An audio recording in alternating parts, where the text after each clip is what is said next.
hello, everybody. It is, I believe, Monday, and welcome. Thanks for tuning in. It's a fantastic day.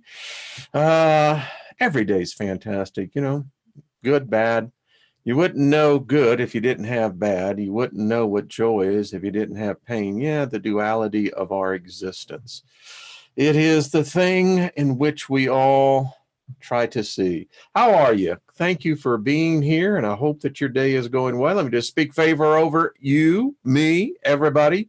Favor walks with us, favor goes with us, nothing missing, nothing broken in our lives. Yeah. I always look at full memory.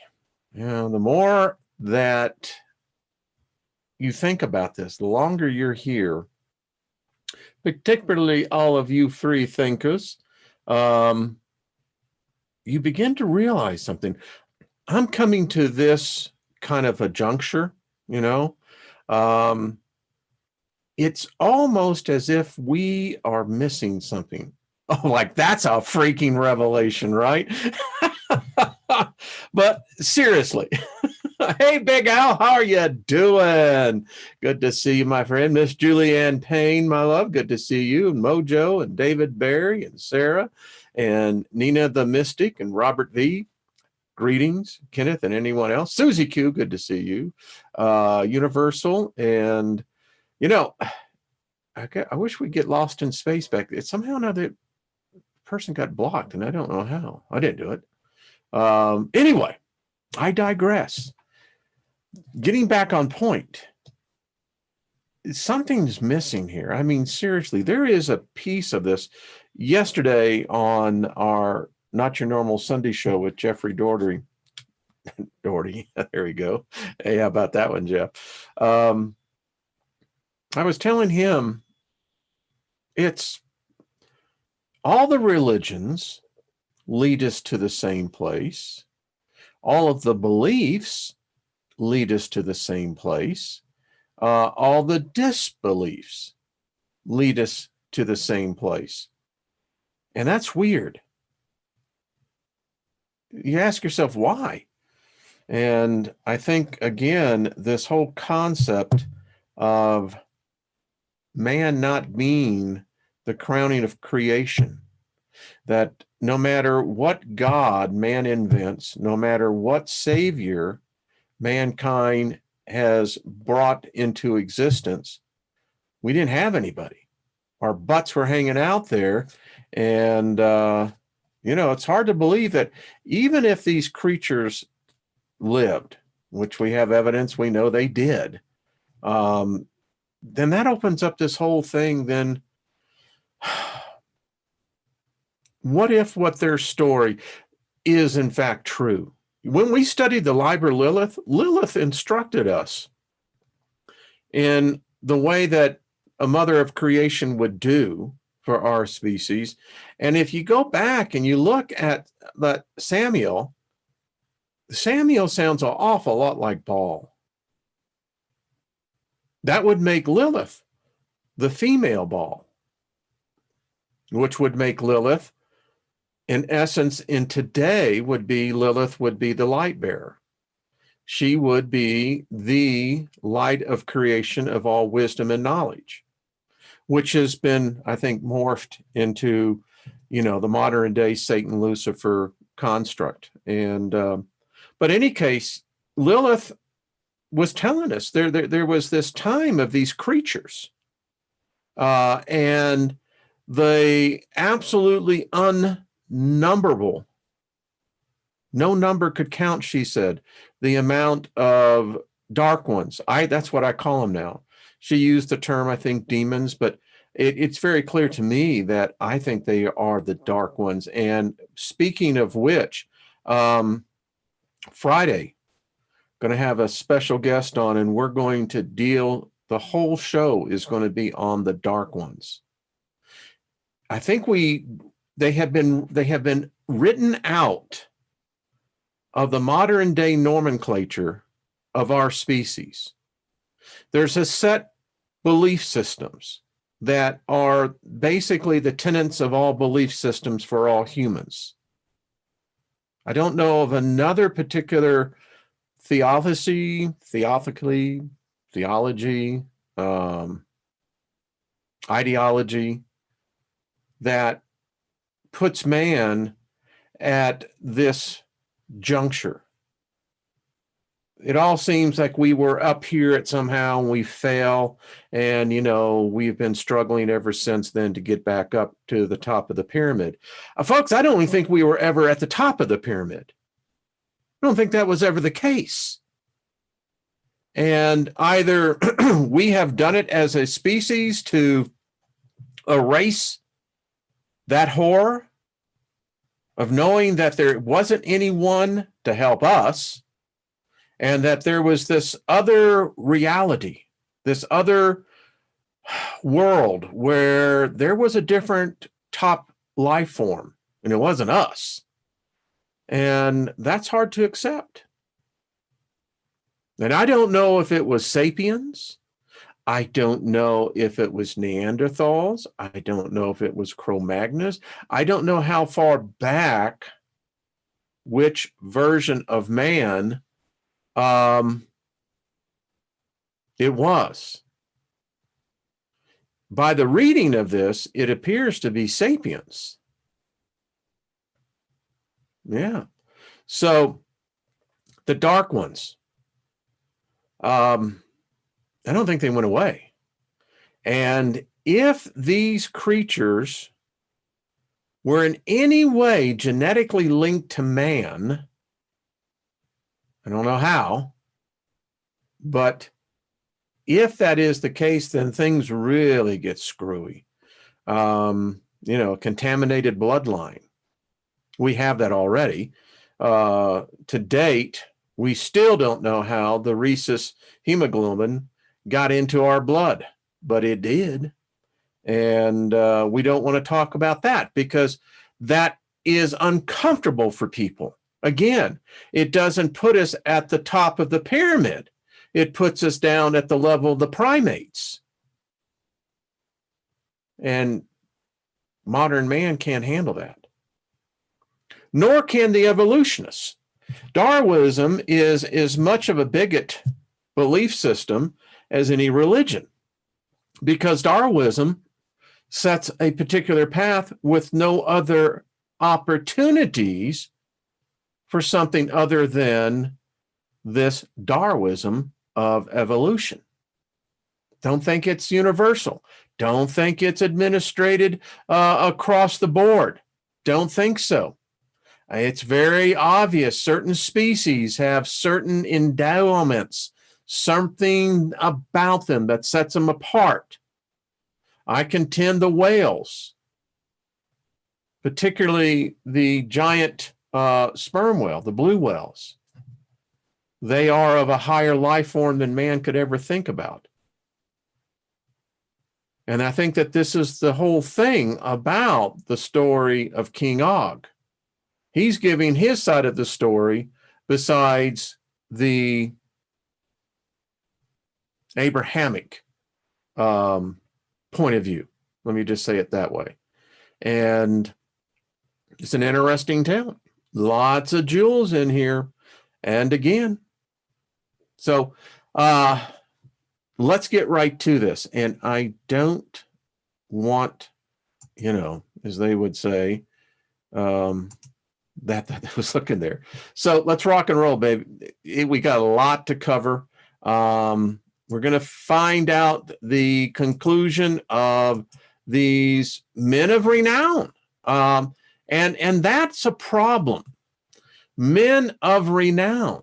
Now, this is according to the Abrahamic indoctrination. So if that mind virus is calling them men of renown, well, how much of men is that? Is that human or is it just man? All right. Balor, with black hair and one good eye, Balor, whose single eye perceived the weakness of his enemies. In battle, Balor was unstoppable. And I'll tell you, as I've written this out, because, you have to generate each slide, and as you're putting them together, you begin to get personalities to these characters.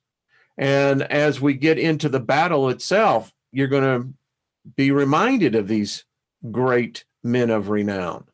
Baylor, whose good eye was a blessing of Baal of the moon. It's interesting that, as grotesque as Baal is, in my opinion, it's amazing how even in the depths, depravity of what is evil, darkness, yet you have the thing called good. It has to be that way. You can't have a camp where it's all good and then evil comes in. The duality says that there has to be a camp of all evil and then good comes in. And there we find ourselves. All right. Baylor only spoke in dark sayings. Baylor, whose incantations to Baal of the earth could move a mountain to the sea. Well, that had to be something to see. Baylor, who also said, if I am indeed a servant of Baal of the sun, then let fire come down from on high and consume the Nephilim. And fire did come down from on high and did consume 50 Nephilim. Now, you can add what you want to this fire. You can figure out how it comes. I've been thinking about this. And, excuse me, I don't think that there's magic being done down here. I don't think that this is particularly... Maybe it's an intelligence. I don't know if it's a deity. But here's the thing. If you knew, as Tesla taught us, the atmosphere itself is electrified. It's plasma. It's everywhere. And if you have the knowledge, which would appear to be magic, godlike, for you to come and actually be able to condense that said electricity, plasma, why, sure. And the same would work for ice, rocks. Anyway, think about that. Baylor, who prophesied the coming great waters. These folks, this species, they had they knew this was coming. They had probably well over a couple of thousand years to prepare for the flood. They knew it was coming. And obviously they had a level of intelligence, which would tell me that some made other plans. And I also want to make something clear here. Remember, we're talking about an area that we're not really sure of. Now, the Bible tells them that it's actually in the land of Canaan. That whole valley that goes up from Israel into Palestine and where Syria and all that is today in Jordan. I don't think that that's the case, but I don't know where this is. It appears to me that it's of a different continent that was even known of today. That's just what I've gotten out of it. Baylor, whose single eye had no pity upon the Nephilim, for Nimrod's kingdom was Og's. Baylor's army was 2,000 giants. So he brought 2,000 giants with him. And you got to think about this. I mean, even if these cats are 15, 20 foot tall, it seems about that's the average. They had bigger ones, taller ones. Number one, that's going to make a hell of a lot of vibration, but think about the food, the energy that the calories that would need to be consumed, right? This is Hanris. Hanris, the hairy priest of Mot. And remember, folks, Mot is where we get hell today. The Hebrews borrowed it from the Canaanites, the Chaldeans, and it goes in there. Then, Rome stole it from the Jews and incorporated it into their control system. You better hope you're going to go to heaven, or you have this hell. No, they're talking about Mot, and we covered that last week. So just to refresh everyone, I saw some comments where people still think that there's a devil. They still think that there's a Satan, and they really think that there is a place called hell. No. fact, if you go back and you study Mott, hell is a paradise compared to what this cat runs. Anyway, Hanris, who did not worship Mott in secret. Hanris, who walked with Mott as a companion and visited his kingdom. You see, when they repackaged, Madison Avenue, hell, they had to package it differently because, boy, if you found that there was the real original, then you know that the thing that they presented to you as fake, yeah, it leads into whole complications. But the fact is here, Mott has a kingdom. And the interesting thing in my research of Mott, I can't find where his kingdom was ever destroyed. The Nephilim had nothing to do with his kingdom. I probably think that that's where many of the Rephaim are. Now, Abrahamic tradition says that they're locked in the pit because those would be the fallen angels, which then implies that angels are what? Gargantuans? But it's a whole different perspective. Again, they had to repackage the whole scene.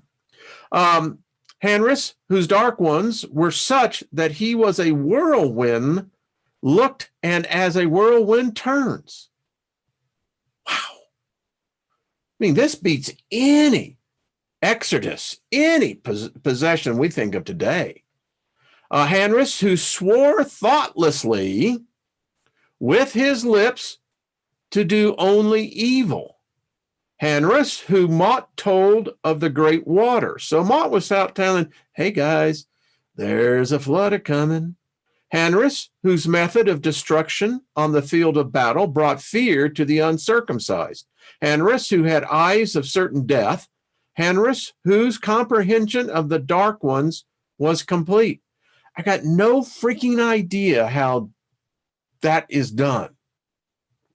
But obviously, if it's been done, it means, but I don't know if humans have the capacity to be actually in the same relationship and presence as the giants were with these dark ones. I think they're here, and I think they do far more influencing than what we realize. But I've never seen a human that, that had the dark ones. I met some assholes, but they were the dark ones. Bodice, father of Balor. Bodice, whose wisdom was afforded by Baal of the moon.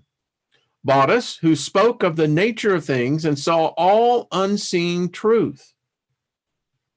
Now here is that dichotomy again. We got Bodice who, if he is seeing all unseen truth, then are you telling me that truth is evil? Truth is dark? How does one define truth in those categories? Is truth only in what we perceive to be, we always assign truth to something that's holy, something God, something, But wait a minute. If that is true, which everything is always a mirror image, this God that everyone calls and this Satan, this devil, they're mirror images of each other. But in any case, so he saw all unseen truth. I would have loved this. Well, this guy would probably have been up there, but could you imagine having a conversation? Of course, I've been very concerned if he was hungry because, Bodice, whose heavy beard rested over his shoulders. Bodice, who created a strange fire that lifted up towards Baal of the sun regularly. Now, when I thought of this, I thought immediately of plasma, electricity. It's magnetism, all of it there. I mean, Bodice, who pronounced a curse upon the circumcised Nephilim in the name of Baal of the earth, and 42 untamable female bears entered the field of battle and mauled the Nephilim till they died. Some big-ass bears. Bodice, who was beheaded and cannibalized on the field of battle. Well, that's a hell of a way to go.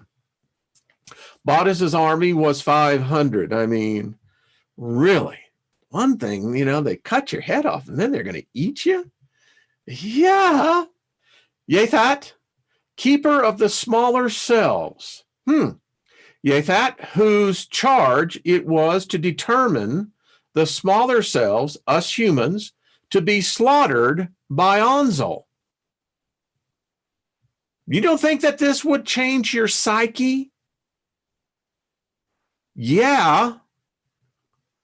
Yethat, who lifted his eyes to heaven and saw the sun, moon, and the stars, and all the host of heaven, and he worshipped and served Baal in all those things. This cat here, he worshipped them all. He didn't dedicate himself to one. Yethat, who was close to his brother Anak. This Anak, remember, is writing this. Yethat, who taught the Rephaim how to make war with the driver and chaser. Okay. And how to bend the bow of bronze. I'll tell you what, folks, we all know what kind of strength to bend bronze as a bow.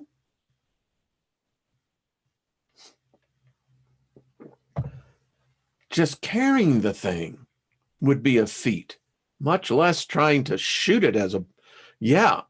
Yethat, who growled as he killed. Well, Yethat's army was 2,000 giants. So wherever he was, and I think we have to understand, listen, I don't know if Og got it right. These giants were coming from all over the world. I don't think they brought the whole clan with them, which tells me that maybe, just maybe, that, Lephet wasn't the last female. That maybe the moon child wasn't indeed the last female. Yeah, something we have to take in consideration. Movek, who hated his fellow giants like a sickness. Oh, there's a guy that was really introverted. Movek, who prophesied of the unspoken mistake. Movek, who hated the giants because they should have confirmed the prophecy that would end their species. They did. Movek, who knew the giants' time was short. Movek, who prophesied the coming great waters. Movek, who was consumed by jealous dark ones that caused him to scar himself continually. Movek, who worshipped Mot openly and was as a brother to Bodice. Movek, who summoned unspeakable beast of Mot. I went into a little, there's very little written on this. I mean, this is an ancient deity. Yeah, the PDF that I have on Yahweh of the god and goddesses of Canaanite and Israel, and which are now Christianized into the modern day Christian religion. And the fact is, this Mot, I mean, this is a bad dude. And then he would probably say, hey, this is all your point of view, and it's true. Just because you like rock and roll and he likes country doesn't mean that he's wrong. So Mot, beast of the underworld. I don't even know how you would describe that. Anyway, upon the battle that killed many circumcised and uncircumcised alike. So these beasts that are in the kingdom of Mot, the devil, Satan, hell, the underworld, whatever you want to call it. Here they come out of which this whole defining thing is, are we dealing with portals? Are we dealing with the earth in multiple dimensions, in multiple realities that somehow had the ability to coalesce and bring forth something out of this kingdom that, the dead, the Rephaim went to. I don't know. But it didn't seem to discriminate against what it killed. They were apparently a killing machine, and they killed both sides. Movak, who attacked the Nephilim mightily until his hand was weary and would not loosen the sword. That happens, you talk to people that have been in serious battles, World War II particularly. Many stories of the intensity of Normandy. Soldiers reported they could not let go of their rifle. Their hand paralyzed, literally, and froze like that. Yeah. Movak, who dies as a hero of old on the field of battle. Now, I put an ask you there because remember, we're talking about long-lived creatures, species here. And if Movak was of the old, imagine what his world was like. And this indicates not this very short, narrow time frame that Genesis 6 tries to paint. No, this busts it wide open. And it's a problem for him. Jotun from the cold lands of elsewhere. Now, this elsewhere is a term that it was not near. It was, way far. When I lived in Tennessee, in East Tennessee, they had a saying there, a fur piece down the road. I eventually figured out what fur meant, but yeah. So elsewhere. And elsewhere was big because there's cold and hot. Jotun, whose flowing yellow hair and piercing eyes brought fear to all who looked upon him. Jotun, who wore the pelts of unknown beast. That's how far away he was. Jotun, who sacrificed daily to Baal of the sun. Jotun, who was able to arouse the anger of the Baal of the sun and call down large stones of fire against his enemies.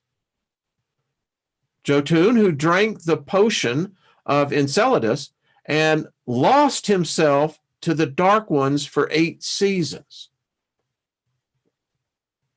Wow. Now that's a date.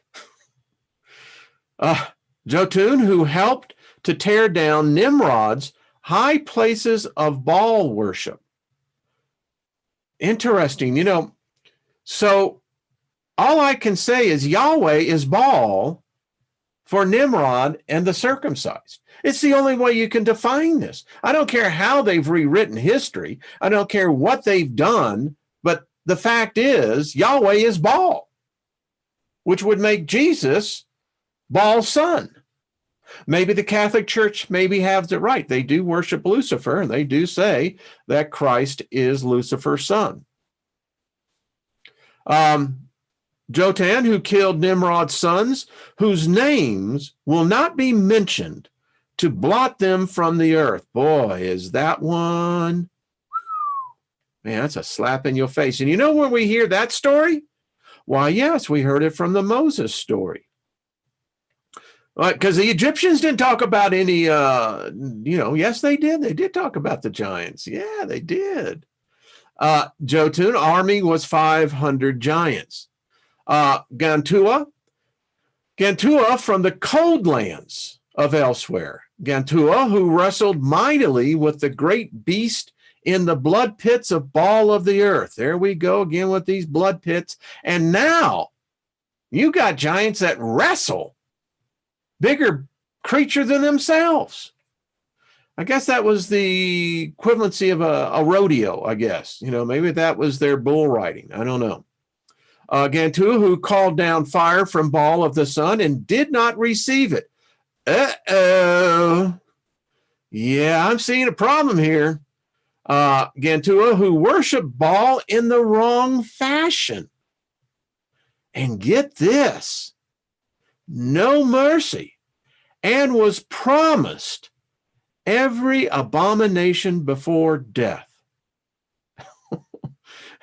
Put a spell on me. Yeah. Yeah. So if any of y'all are thinking about worshiping Baal, may I advise against it?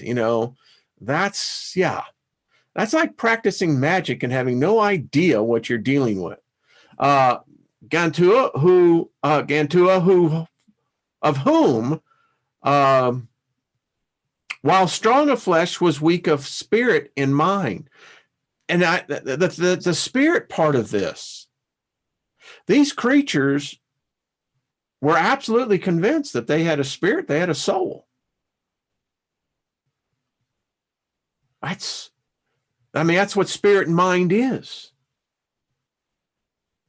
So he was strong of flesh, but apparently no character, no integrity, no fortitude, no stamina. Gantua, of whom the dark ones avoided.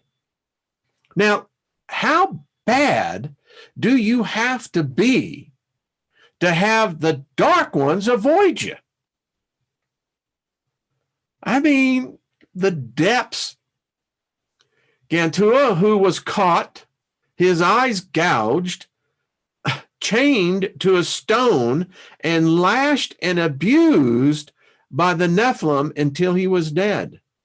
He had an army of 500. And by the way, yes, you can imagine what the abuse was. They circumcised them too before their death. Nybos, the black giant from the hot lands of elsewhere. So here, this Nybos, he comes from the hot lands. Nybos, who escaped the capture from Nimrod's army. Nybos, who preferred a sword to an axe. Nybos, who called 3,000 removed Nephilim heads from the fields and burned them in the high places to gods we do not know, according to the ritual of the nation from which he'd come. So, Nimrod's army, of the Rephaim and there's no Rephaim that is part of Nimrod's. Apparently, they're just all Nephilims. But nevertheless, this cat, he goes out there on the battlefield and collects 3,000 of their heads and then burns them to a god the other cats have no idea about. Well, who's that? What's he doing? Got no idea. Don't ask. Just look away and walk. That's what you got to do. Because obviously he's into something pretty serious now. And these gods here, well, it was strange rituals to the Rephaim. They didn't, what the heck? Whatever that dude's smoking, don't. Nybos, whose dark ones stood beside him as trees walking. Wow. Nybos, who shaped shores of the great land with stones and sand. Now, I tried to picture this, but I mean, this brings up all sorts. I mean, were they building resorts? I mean, maybe the Rephaim liked the beach. Who didn't? I don't know. Maybe there was a, Four Seasons. I don't know. Nybos, whose foreign gods told of the great waters to come. Nybos' army was 1,000 giants. So you can see they knew this was coming. Seo, the black, the long-haired giants from the hot lands of elsewhere. Seos, brother of Nybos. Seos, possessed by a powerful dark one, who would change his form into an abomination for days upon end. Assign whatever you want to that. Seos, whose madness was corrupted on the field of battle. Seos, whose warfare madness made no discernible sense. Seo, whose magnificent to all who saw it. Seo, who held fast to gods we did not know and would not depart from them. Well, at least he was loyal, dedicated. Seo, who dragged the dead bodies to Stolas for food. Seo, who had the eyes of certain death. Seo, who died at the hands and the weapons of the circumcised. And he had 1,000 giants in his army. Yeah, Is Debar of golden skin and black eyes. Is Debar would sacrifice all of his offsprings to Baal of the sun before the unspoken mistake. You know, that may have been also contributed to their extinction. You're sacrificing your own kids. Yeah.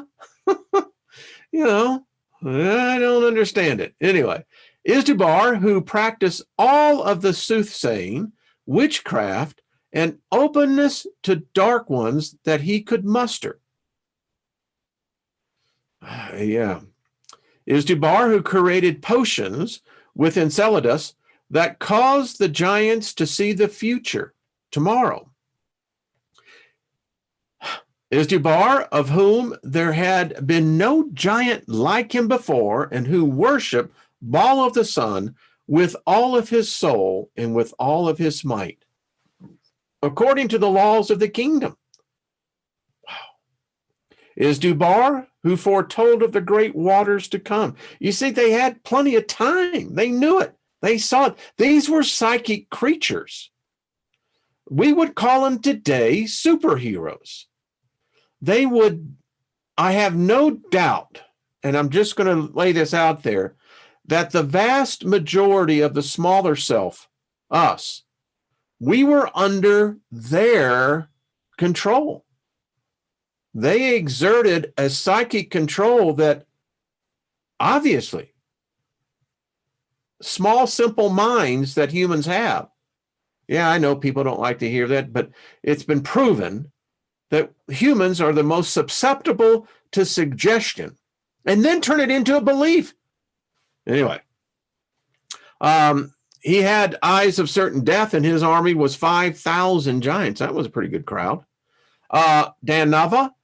Nava of golden skin and black eyes. So this is a whole race. Nava, whose dark ones protected him from arrow and spear. Nava, whose madness caused him to run headlong into battle. Well, that ain't smart.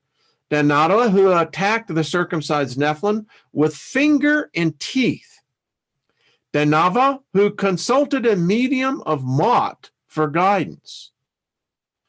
Nava, whose staff was infused, get this, folks, by power from Baal of the sun, so that all who touched it were healed from various wounds. Where have we heard that story? Yeah, Moses, the serpent, raising the serpent up in the day. Yeah. Nava, who walked with Baal of the sun as no other giant before or after. His army was 500 giants. Now, we didn't hear that he died. He didn't have eyes of certain death, as Og would say. This is Chris-Hill of the warmer lands of elsewhere. Chris-Hill of golden skin and hair. Chris-Hill, whose army the dark ones made Chris-Hill invisible. Yeah, I mean, these are powers that, you know, we doubt, you know, we question, we're suspicious of, but yet we're right there today in our technology. We now have cloaking technology. Chris-Hill, servant of Baal of the moon.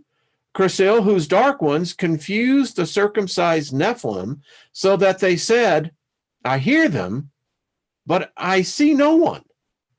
Chris-Hill, whose army relentlessly killed and tormented the most Nephilim in the 100,000 giant war. Chris-Hill, who practiced the darkest sorcery of Baal of the moon within the great land. Now, that had to be some badass, I mean, conjuring, magic, sorcery. I mean, the darkest. Chris-Hill, who had prophesied the great waters, and his army was 2,000 giants. He did not have the eyes of death. Tiamat. Yeah, I know everyone's going, Tiamat. Tiamat of the lands along the waters. Now, isn't it odd? Because we know that Tiamat was a water planet like Earth. Tiamat, whose body was covered with scars from struggling with water creatures. You can only imagine the size of them. I mean, yeah. Tiamat, whose presence brought fear into the hearts of the giants who had seen him in battle before. Tiamat, who screamed at his army that Baal of the moon was great and greatly to be feared above all other gods. We heard that. Tiamat, whose army argued about stature of Baal of the moon. Tiamat then called down ice from the sky upon 100 giants of his own. And he only had 500. So he just wiped out a whole fifth of them. Well, I don't think they were ever claimed to be geniuses. Sokol, the prophet of Mot. Well, we got a prophet of Mot. Sokol, who never left Mot's temple until the time of the 100,000 giant war. Sokol, of whom Mot spoke wisdom through. Obviously, Mot has a lot of wisdom. I mean, he's right up there with Baal. Yeah. It is through Sokol who prophesied the victory of the 100,000 giant war and the coming great waters. Sokol possessed by the dark ones that stood on his shoulders. Sokol who was aroused on the field of battle. So he so hated the Nephilim and lusted for their deaths. I mean, that's a badass warrior. He gets an erection because he wants to go kill. Reminds me of Olive Guthrie. Kill, kill, kill. Yeah. All right. Woo. Sokol, who drank the blood of the Nephilim, he killed. Well, at least he didn't let it go to waste. Upon the field of battle, Sokol was possessed by a demon that none had encountered before. Well, now that had to be a bad demon. I mean, these are some bad cats to begin with that have dark ones around them, possessing them. I mean, and now you've got a demon, which tells you there's a different class here that none of them had seen before. Sokol, who had the eyes of certain death, in a possessed state, attacked his own army, and he was murdered by them. Well, he had 2,000 giants. It's like, well, Sarge, we didn't have any choice, man. Dude went psycho. Atlin, one of the 2 tallest giants from the furthest edge of the land. I don't know how far that is, but apparently it's far. Apparently he's a big boy. Atlin, who hounded his circumcised enemies day and night with fury. Atlin, who never feared and put his trust in Baal of the stars and celestial bodies. Atlin, who saw the Nephilim turn back in fear of his approach. Atlin, who swung his driver and chaser, exposing yellowing entrails. That's pretty gross. Blood and bone of the circumcised Nephilim. Atlin, who twisted the circumcised Nephilim spells and curses against them with great cunning. So this cat was smart. Atlin, whose army marked the footsteps and then lay in wait for the circumcised Nephilim. So they were trackers who would collect the foreskin of the dead Rephaim on the fields of battle. So they really had, an axe to grind. His army was 3,000 giants. He didn't have also the eyes of certain death. Phaeton, one of the 2 tallest giants from the furthest edge of the land. So there was his other partner. Phaeton, whose red hair hung about his head as a testimony of his strength. Sounds like Samson, doesn't it? Yeah. Phaeton, who hated the circumcised Nephilim with an unnatural burning hatred. Phaeton, whose army tore through the Nephilim as lions tear through the sick. Phaeton, whose giants set fires with oil on the fields of battle and attacked outside it. Strategist. Phaeton, who broke the circumcised Nephilim teeth in their mouths with rocks and other objects. Phaetons, who dark ones drove him to pursue the Nephilim for days without rest. And his army was 3,000, and he didn't have the look of death. Zachab, a hurler of stones and spears. It was said that Zachab could throw rocks and spears in his mighty arms that were large as felled tree stumps, and never tired. Zachab, who lived near the trees where the Rephaim tied their dead. Zachab, who had a dark one so powerful that he could not be bound with chains, but that they were broke as thread of tow when it touches the fire. Zachab, who sacrificed to Baal of the moon at dusk every evening. And they were sacrificing us. Zachab's hate for the circumcised Nephilim was the substance of things hoped for, the evidence of things not seen. Time out.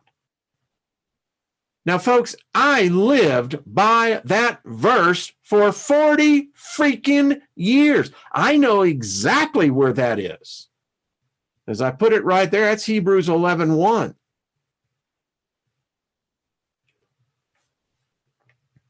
What do you do with that?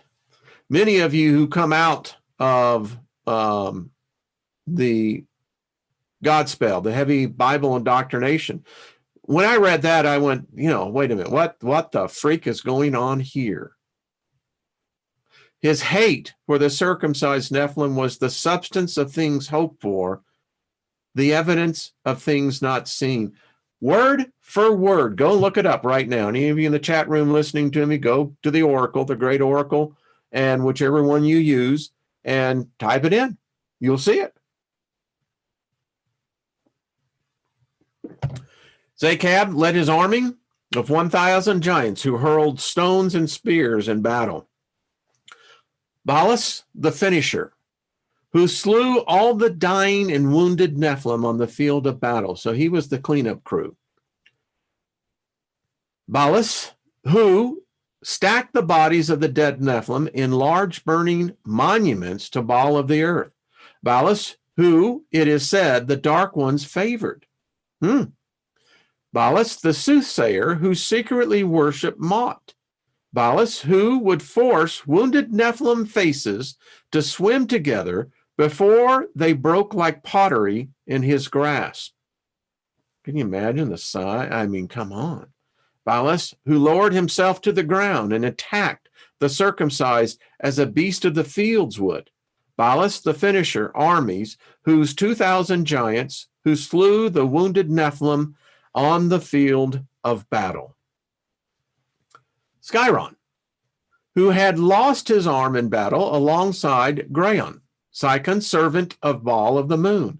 Sychon, who connected to a floating beast into battle. I don't have any idea what these floating beasts must have looked like. Skyrun, who then, when connected, looked like an elephant and grew his arm back.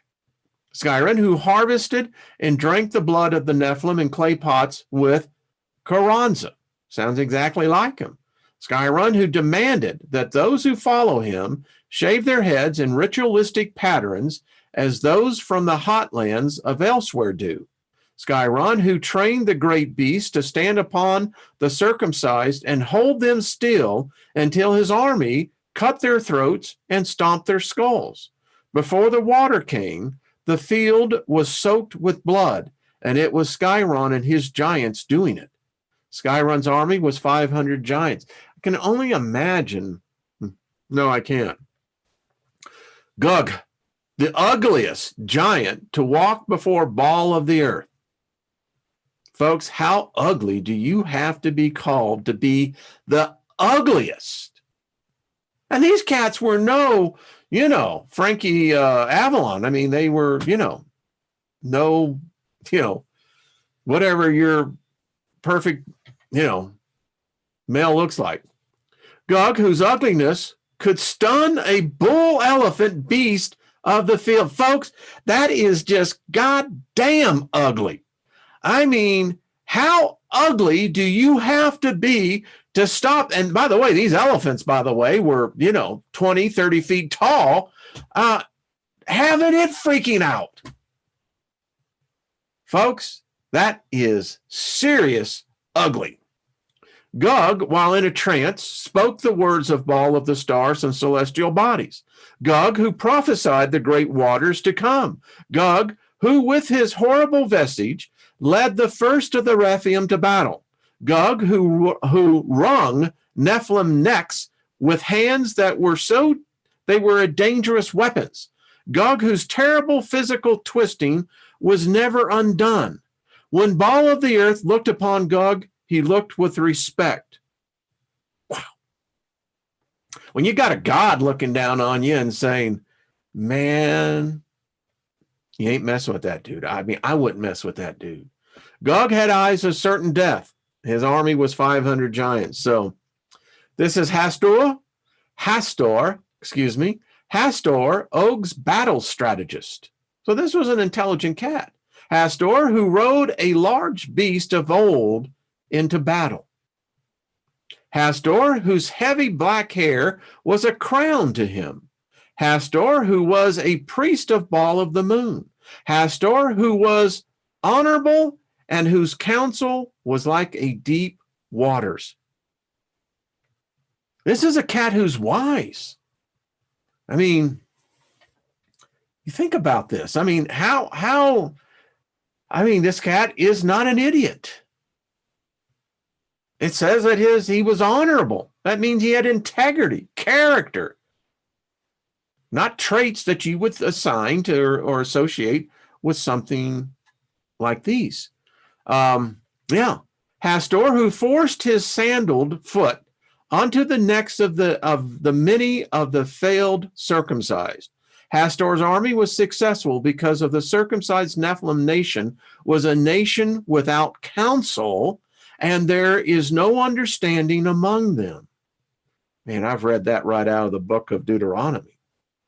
Hastur, who had prophesied the loss of the unspoken mistake and the great waters, and his army of giants was 500.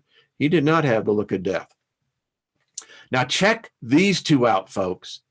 I don't know if it was two. There could have been more. The dragon siblings with white hair and blue eyes entered the 100,000 giant war from the east.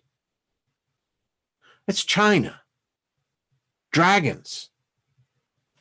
Connecting the dots, the dragon siblings that told of a wealthy city in the sky. The dragon siblings who worship gods we did not know.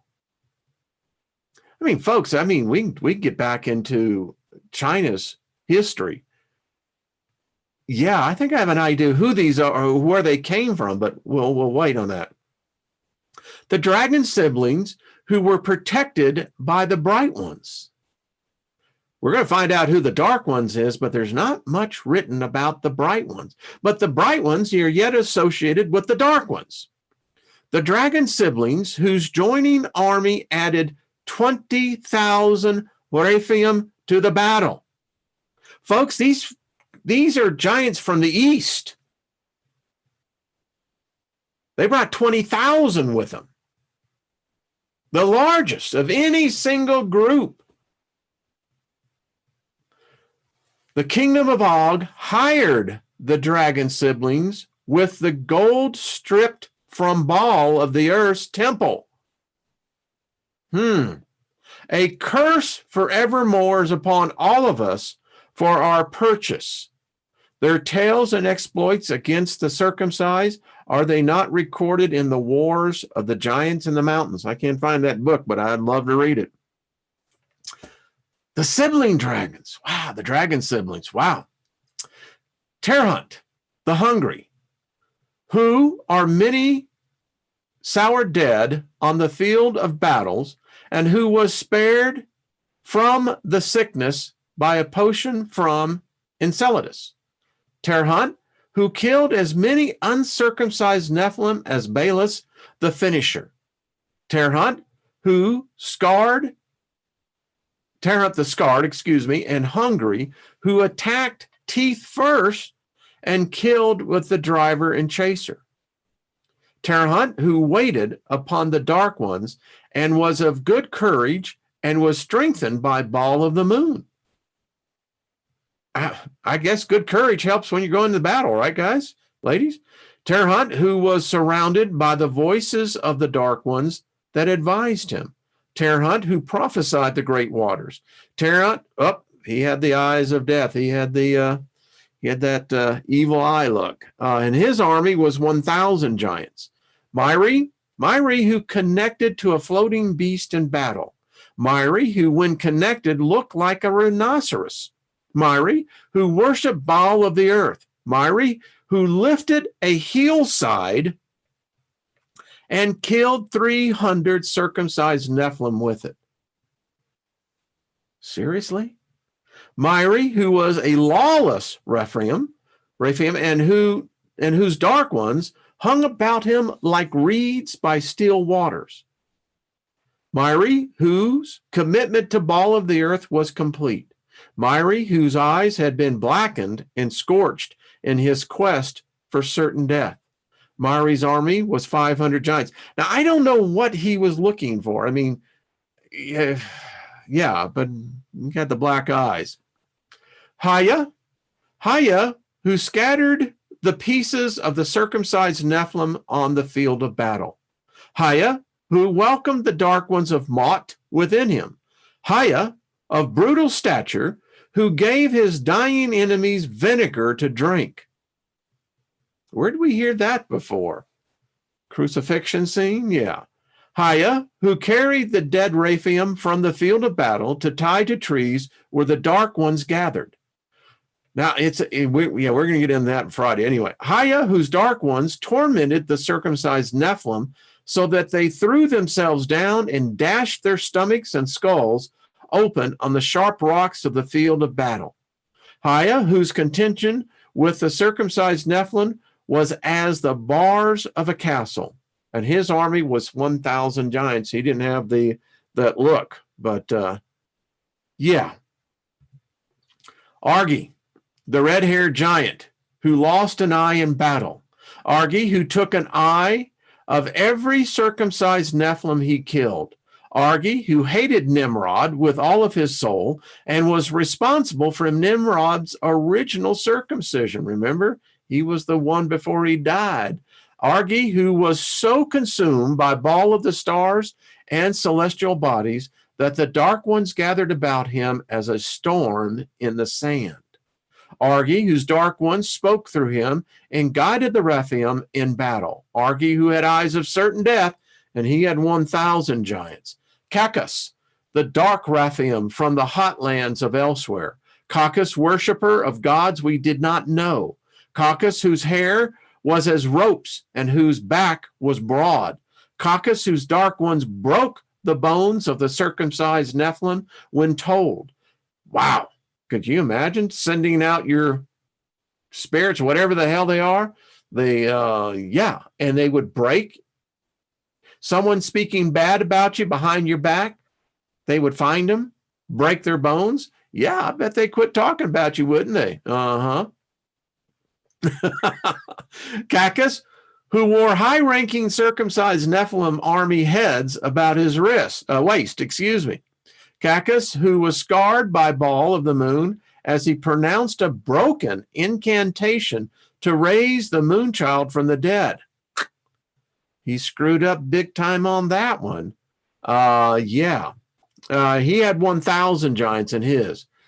This is Crowsill with crooked teeth. Crowsill, who along with Zachab soaked 1,000 cedar trees in oil, set them on fire, and threw them into the kingdom of the circumcised Nephilim. That had to be like some kind of freaking, cruise missile coming in. Crowsill, who shaved his head but let his beard grow. Crowsill, who called upon Baal of the earth to poison the rivers in the lands of the circumcised Nephilim. Crowsill, who was half consumed by darkness so that he never did one good thing. Not one good thing. Crowsill, whose dark ones engulfed him as a fire licks upon the sacrifice. Crowsill, who studied the ways of darkness until it was all that he was. Wow. We're going to go a little bit over, folks. We're going to get through all of these men of renown. I don't know. If you studied the ways of darkness until it was all that he was, man, talk about giving yourself into your work. Wow. Korb the drunk. Korb the drunk. Korb, keeper of the vineyards. Well, now we know why he was drunk all the time. And then you got to think about this. So they had the whereabouts of agriculture. Yeah, husbandry, farming, vineyards. I don't know how many grapes it takes to get a giant drunk, but wow, you can only think about the volume. Who connected to a floating beast in battle? Now, this is literally connecting. I mean, it's amazing. Korb, who when connected was a bear. Korb, the drunken carver of idols and accursed objects of Mot. Whew. Korb, whose carvings were imbued with the blessings of Mot and his dark ones. Korb, whose mighty strength dug the uncircumcised valleys of Og's kingdom. These are huge creatures. Korb, who had given his flesh to the dark ones of Mot at an early age and whose eyes were darkened. Korb, who said, let the giants serve Mot and the nations bow down to him. Let Mot be ruler of thy brethren. Let your brothers and fathers bow down to him. Cursed is anyone who curses Mot. Korb army was 500 giants. Again, this is all right out, many of it's out of the Old Testament.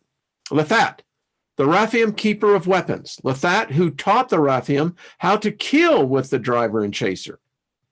Lethat, who secretly worshiped Mot. Lethat, who, as he bled, a circumcised Nephilim screamed, this is the blood of the circumcised covenant, which is shed for the uncircumcised giants. Do this in remembrance of me. I mean, of Mot. I kid you not. You read it for yourself. Lethat with red hair, who ran mad in the forest under the power of many dark ones. Lethat, who mixed animals and creatures into new beast with the ball of the earth. So he's into genetics, and he's mixing animals. Lethat, who placed rods in the sight of the animals in the gutters so that they would mate strangely by the rods. Now, folks, this is the story of Jacob. Go right in the book of Genesis. Same thing. Lethat, who would not breed the animals that were feeble, for the feeble were for eating, but the strong were for warfare. Lethat, whose unnatural beasts were both a blessing and a curse from ball of the earth. He had 500 in his army. Yep-Soo. Yep-Soo, the bastard son of Baal of the earth, with no discernible parentage. So these gods are out having sex with, or something. They're getting bastard kids. Yep-Soo, who ate the yellowing entrails of all he killed. Oh, man. Yep-Soo of old, who conversed regularly with the bright ones. Yep-Soo, who dark ones made him as a beryl, with his face the appearance of lightning, and his eyes as lambs of fire, and his arms and feet like in color to polished brass, and the voice of his words as the voice of a multitude of spirits. Yeah, I mean, folks, this is getting into now the book of Isaiah. Yep-Soo, who knew the incantations to raise the dead. Here again, reincarnation, reanimation. I don't know what you want to call it, but they apparently were practicing it with regularity. He had 3,000 in his army. Sandor, the dark Rephaim from the hot lands of elsewhere. Sandor, who shaved his head bald before ball of the earth. Sandor, who threw rocks and missiles over the field of battle with Jacob and Chris-Hill. Sandor, who set 7 dark ones by themselves within him that spoke through him in turn. Sandor, who defended his army by saying, I will defend this army to save it for Baal of the earth's sake and for the uncircumcised in the kingdom of God, of Og. Sandor, who delivered his army from the circumcised with unspoken fury. There were 500 in his army, and he saved them, apparently. All right. X-Fan. X-Fan. Listen to this one, folks. X-Fan, high priest of Baal of the sun. X-Fan, whose dark ones appeared as 3 dark giants flanking him. X-Fan, who was captured by the circumcised Nephilim, dragged him into Nimrod's kingdom and thrown into the furnace. X-Fan, who cried out before the flames, shall I be cursed to die of flames as a high priest of Baal of the sun? Perhaps Baal of the sun has not redeemed us from the curse of the law, or no, the curse invoked because we hang our dead on trees where the dark one gathers after all. Nimrod then ordered the furnaces to be heated 7 times more than it was usually heated. 15 of Nimrod's guards died from the heat as they pushed X-Fan into the fire. And Nimrod said, did I not put 1 Rephaim in the furnace? And Nimrod's guards that remained replied, he was but 1 uncircumcised Rephaim. And Nimrod replied, look, I see 4 giants walking about loose in the fire, and one of them looks like Baal of the moon. Then Nimrod came near the mouth of the fiery furnace and spoke and said, X-Fan, your servant of Baal of the moon, come out of here. When X-Fan exited the furnace, not a hair on his head was singed, nor was his armor or weapons hot, nor had the smell of fire come upon him.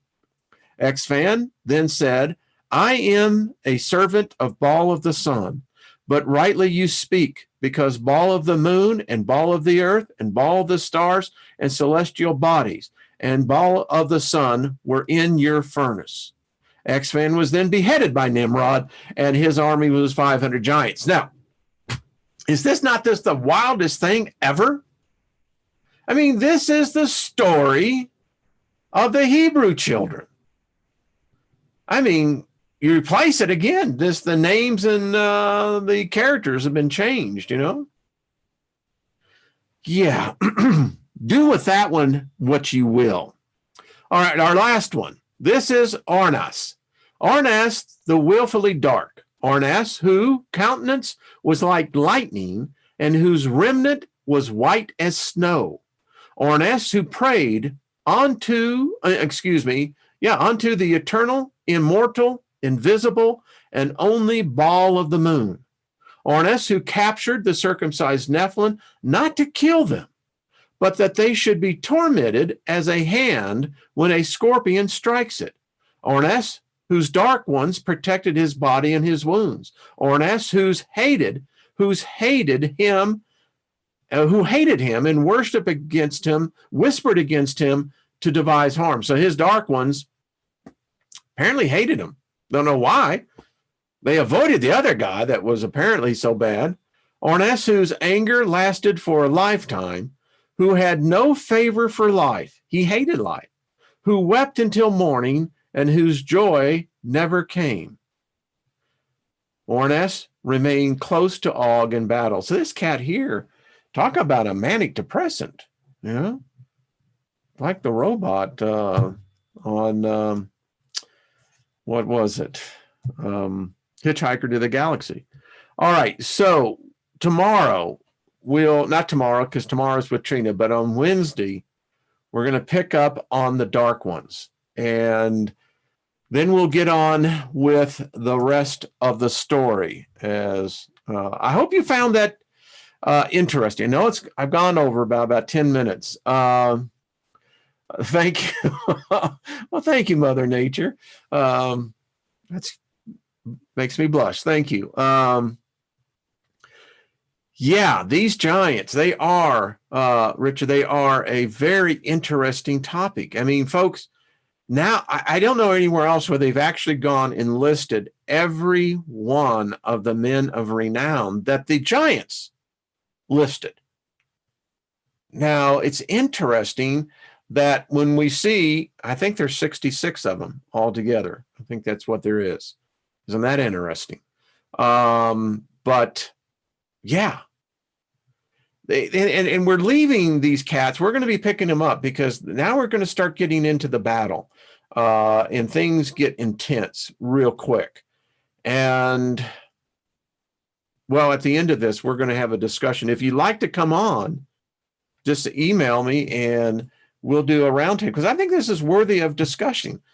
There's so much implication on this, and it's something that humans are not aware of. The vast majority have no idea about these creatures, have no idea that they were here, have no idea that they actually ruled them. And most likely, their dark ones are attaching themselves to us. It gets really deep quick. It does. All right, folks. Well, thank you so much. I tell you, it's a joy to have you in this conversation. It's one that is fascinating. And hey, wait till you see the flood itself. We've all heard of Noah's flood. We're going to get a description, and those of you who have the book, you know what I'm talking about. We're going to have a description of the flood like no one else has ever written about. The Bible, the Epic of Gilgamesh, they're paled comparisons to what the giants write. So, all right, folks, much love to everyone. Favor to you all. And tomorrow with Miss Trina, Second Look, we'll have a delightful conversation.